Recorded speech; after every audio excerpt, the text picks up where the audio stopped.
Hello everybody, welcome to my channel, The Real Super Sam, and today is a brand new video and I hope you enjoy. 20 years ago, on October 9th, 2002, the TV show Birds of Prey premiered and I recently watched it, one episode every Sunday night all summer, and I've got to say, though I bet it's obvious since I'm making a video about it, that I liked it. The series had 13 episodes, making up one season, then it was cancelled, it going out in a 2-episode finale movie on February 13th, 2003. Yeah, the show only was on for 5 months. Now, I saw this show on streaming, and I know on the DVD they changed a lot of the songs, which ruins the tone of the show for most people I've seen talk about that. Thankfully, that did not happen to me. It premiered on the WB alongside Smallville Season 2. The Birds of Prey premiere was a hit, and it brought in 7.6 million viewers, and WB's largest audience in the 18 to 34 demographic. On my second channel, Super Sam 7, I've uploaded a video with all the show's promos and trailers. Before I watched the series, I knew nothing about it except that, well, it wasn't seen as a great show. When it was on the DC Universe app, I never even watched it, bothered to look, and now I have. So yes, you probably have seen this. The show does have footage of Michael Keaton's Batman and a brand new Catwoman based off of Batman Returns in the intro, but I saw that it's not connected to the Burtonverse. I know there's a whole bunch of confusion, but yeah, because of Crisis on Infinite Earths, the Birds of Prey universe and the Tim Burton Batman universe are not in the same continuity. Anyway, in the show, Batman is still an urban myth, even though there was Robin and Batgirl. It seems to me they had the comic stuff in the show, but they used it very loosely. When it came to the mysteries of the show, and that being the plot of the episode, it was not its strongest stuff. The show's main character is the Huntress. In this universe, she's the daughter of Batman and Catwoman, Helena Kyle. She works with Barbara Gordon, aka Oracle, previously Batgirl. The whole Killing Joke story happened. In the first episode, they get discovered by Dinah Redmond, who turns out to be the Black Canary's daughter. Yeah, Black Canary actually is in episode 5. The main character, villain of the show, really surprised me. It's Harley Quinn, and she's attacking New Gotham for revenge for the Joker.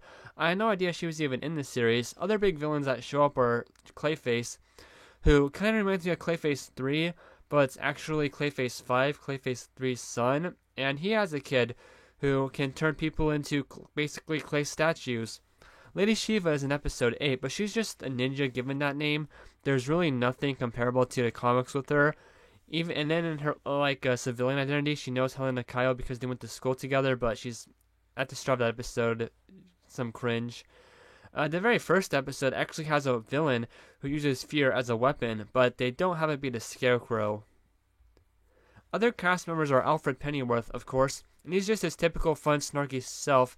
There's a detective named Jesse Reese who works with Huntress to protect New Gotham, and they have a romantic relationship later. Some other characters who are in it are the Black Canary, Jason Todd and Tim Drake are mentioned, and there's this guy, I think his name is Wade, that's his name. So the first 3/4 of this series, the episodes were really like one and done stories, but especially the last 2 episodes were actually continuity driven. I think if they continued that for future seasons, if it went on, it would have been really, really good. And the show had metahumans. Yeah, I was shocked to hear them use that. The first time I heard that term was in the Flash 2014 show. A central feature of the series is the concept of metahumans, individuals born with powers that cannot be explained. No two metahumans have the same abilities unless it's hereditary, and there exists a whole subculture of metahuman society that the outside world knows nothing about. And a lot of the time you see this is in this bar that's named No Man's Land. I love that comic reference. And the guy who runs it has the power to never forget anything. I kind of enjoyed him on screen. He kind of reminds me of Monk from the TV show. So the characters in their world. The Huntress protects New Gotham and is the dark and brooding like Batman. There's one episode, I think it was episode 4. Oh no, it's episode 6. She goes undercover in a gang, and they all wear these masks, and I think they should have had the boss be the Mad Hatter, and he's working with Harley Quinn. Anyway, she never uses a crossbow in the show, which sucks. Though there is the Huntress, who's Bruce Wayne and Selena Kyle's son. So I guess that kind of makes sense why she wouldn't use a crossbow. I don't know why Google says that the Joker killed Catwoman in the show. It was Clayface, and it's revealed and confronted in the 12th episode right before the finale. Batgirl is Oracle here, and she's a teacher at New Gotham High, where Dinah goes to school now. She's in a relationship with the guidance counselor, Wade. And yeah, we see that no Robins appear in the show, but they mention the first 3. She also mentions Commissioner Gordon, who we never see. I kind of assumed that he died. At this time in comics, actually, Jason Todd was still fully dead. So it was cool that they also mentioned him.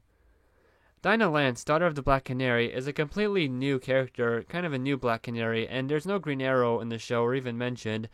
Is sort of the catalyst of the series, as she has the power to open up all doors and later gains telekinesis. Her first episode, she's kind of new to New Gotham. She's meeting the Birds of Prey for the first time. It's that kind of storytelling. She ran away, and she saw trouble in episode 1. It leads to her teaming up with Huntress and Oracle to stop the craziness. Honestly, there wasn't much of the school setting that I thought there would be. I think it was only in like not even half the series, like 5 episodes, and I don't mean that it was like barely a subplot. Yeah. It's weird to talk about Batman and the Joker in the show because I'm pretty sure Batman is just gone. He's a myth to the GCPD still, and I think the Joker is dead. There was this big battle between Batman and the Joker after Barbara Gordon was shot, and then the two disappeared. We actually get that moment from The Killing Joke with Mark Hamill voicing the Joker for 2 lines in the first episode. The last shot of this series has Alfred phone Bruce Wayne to tell him everything's alright. God, that makes me wonder about Season 2, or just if the show wasn't cancelled, what would have happened. I guess this was technically a live-action Batman show, the next one that came after the Adam West series. I loved that Adam West series, by the way. Believe it or not, Harley Quinn, yeah, she's in almost all the episodes. She is the main villain, and this was her first time in live action. She wants to destroy New Gotham for revenge. She's still a psychiatrist here. She's actually Huntress's psychiatrist, and she's behind about most of the crimes in the episodes, all of the big plans. She has criminal gangs and supervillains working for her. She's never in her costume or in makeup, though. Her character isn't like anything from Batman the Animated Series. The best part about her is that she's still a psychiatrist, and we see her use her knowledge in that to trick others, and she even finds out Huntress's Batgirl and the clock tower that way. In the final episode, she does wear a shirt that has the white diamonds on it, like Harley Quinn's costume, but that's the most we got. There's a lot more to Detective Reese than you might think. His dad is a huge crime boss named Hawk, and he ends up killing someone huge. Other than that, he's your typical detective with some good moments with him, and Huntress working off each other. Big fan of the actor now, Shamar Moore, from the TV show SWAT. He was in Sonic 2, and he's the voice of Cyborg in the DCAU animated movies. And I don't know where else to place this stuff, but so I'll tell you some things about the show that I was thinking about while watching. In episode 10, in the episode called Gladiatrix, it's like the episode from JLU where the female heroes fight in an arena and they fight Wonder Woman. That cartoon episode, Double Date, was like 10 times better than this episode. It was also written by the cartoon episode was written by Gail Simone. I read that in that episode it was supposed to introduce Oracle, and the guy leading the underground fight ring in this episode in the Birds of Prey TV series, he has this scar that covers his eye. He's not Two-Face, but he kind of, I don't want to say acts like him. He kind of acts like that guy who from Titans episode 6, Jason Todd. He kind of acts like that guy. They made up some new villains for this show, like this guy called Slick, who's basically Hydro Man from Marvel. They use a fire extinguisher on him to make him solid to fight the guy, which is pretty smart, and I don't think that Hydro Man has ever been stopped like that ever, so that was something unique for the series about fighting a water villain. There's another guy who can copy meta-human powers, and he uses that to kill metas. Each episode of me was unique enough to remember. I think my favorite episodes were episodes 1 and 2, and 11 through 13. The Clayface episode may have been the start of the show being one of the greats, because that episode had the theme about legacies and Clayface's son upstaging his father. So yeah, in the show, like I said, it's the 5th Clayface, named Cassius Payne. Clayface 3 is his father, but that's never mentioned or even brought up. The final episode is called Devil's Eyes, and it has Harley Quinn force a scientist to make a machine that transfers metahuman powers, so she gets the power of hypnotism. But the scene that happens in feels like when Norman Osborn becomes the Green Goblin in his lab, so that was kind of funny. I think the later episodes were way better than the starting ones, though something probably went wrong, causing viewership to decline. The worst episodes were in the middle of the series. I was surprised that episode 4, titled 3 Birds and a Baby, wasn't as boring as I thought it would be. Episode 6, Primal Scream, had a lot of weird plot problems. It was supposed to be dealing with the death of the... Oh, yeah, spoiler alert, Black Canary actually dies, like fully dies in this series in episode 5, which is where she first appears. I think it kind of threw that episode off because there was a whole bunch of storylines and they just crammed it all into one episode.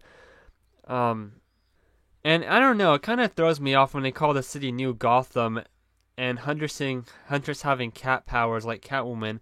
Most of the problems that are in this series can be seen in the first episode. And oh gosh, there's this weird headset Dinah wears in episode 1. It's only in episode 1. It looks so bad. I would say that the show was canceled too soon. For those who care, it left an impact. I'm pretty sure this show was the first time Oracle had tech to stand again. It felt like the show was just changing from being episodic to being continuity driven. One of the reasons this kind of looks dated at first sight is because of that stuff.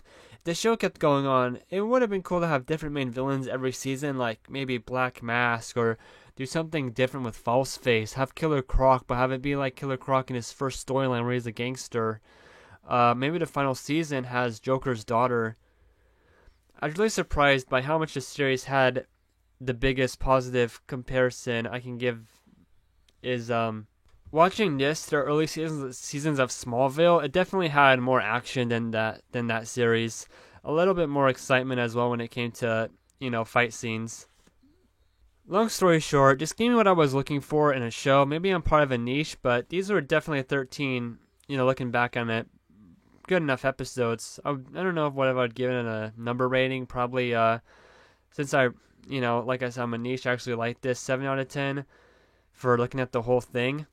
Maybe if it kept going on like Smallville, I would have loved this series more. Based on the first 13 episodes of both Smallville and Birds of Prey, if I was going to compare it, I think, I don't know. I got to rewatch Smallville, but right now, I won't say. After having, trash female superhero media like the Batwoman TV show and the Birds of Prey movie, this really blew me away. The visuals, tons of action, more like than Smallville, like I said, and the soundtrack is amazing.